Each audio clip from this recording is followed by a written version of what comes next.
Puncture पुत्र कहकर कल तक जिनका मजाक उड़ाया जाता था, आज इन्हीं पंक्चर बनाने वालों ने पूरे कॉर्पोरेट वर्ल्ड पे कब्जा कर रखा है।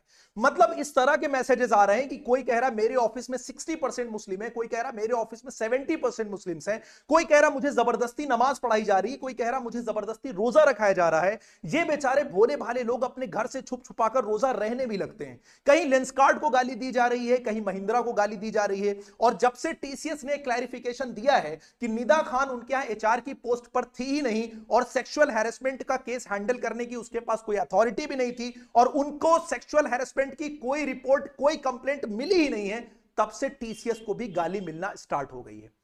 लैंड जिहाद, लव जिहाद, थूक जिहाद, यूपीएससी जिहाद के बाद कॉर्पोरेट जिहाद की शुरुआत होती है कुछ इस तरह से कि इसमें द इंडियन एक्सप्रेस की रिपोर्ट के मुताबिक एक लड़की अपने घर पे रोजा रख रही होती है और उसके घर वाले जाकर पुलिस के बजाय पॉलिटिशियन से कंप्लेन करते हैं और यहां से खेल शुरू होता है मुसलमानों की सिस्टमैटिक लिंचिंग का।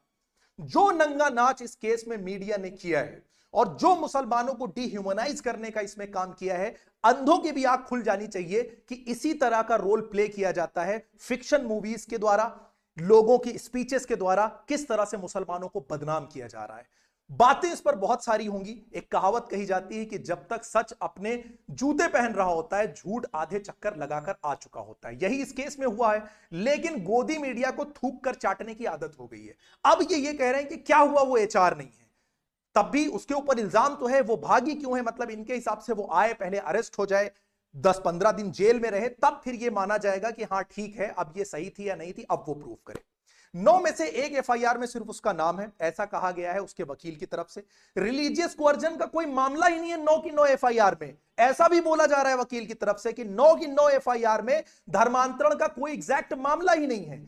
इस केस को कैसे पॉलिटिकली मोटिवेटेड किया गया, कैसे एक्टिवेट किया गया? मतलब एक पॉलिटिशियन की शिकायत पर पुलिस एक कोवर्ट ऑपरेशन चलाती है और कोई सब्सटेंशियल एविडेंस अभी तक नहीं दे पाई है।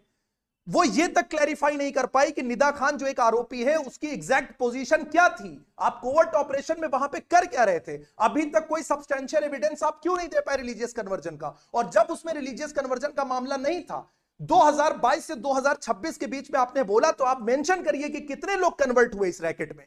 बताया गया कि ये बहुत बड़ा सिंडिकेट है, तो फिर पता भी होना चाहिए ना कि कितने लोग इस रैकेट से कन्वर्ट हुए, लेकिन आपके पास ऐसी कोई रिपोर्ट नहीं है।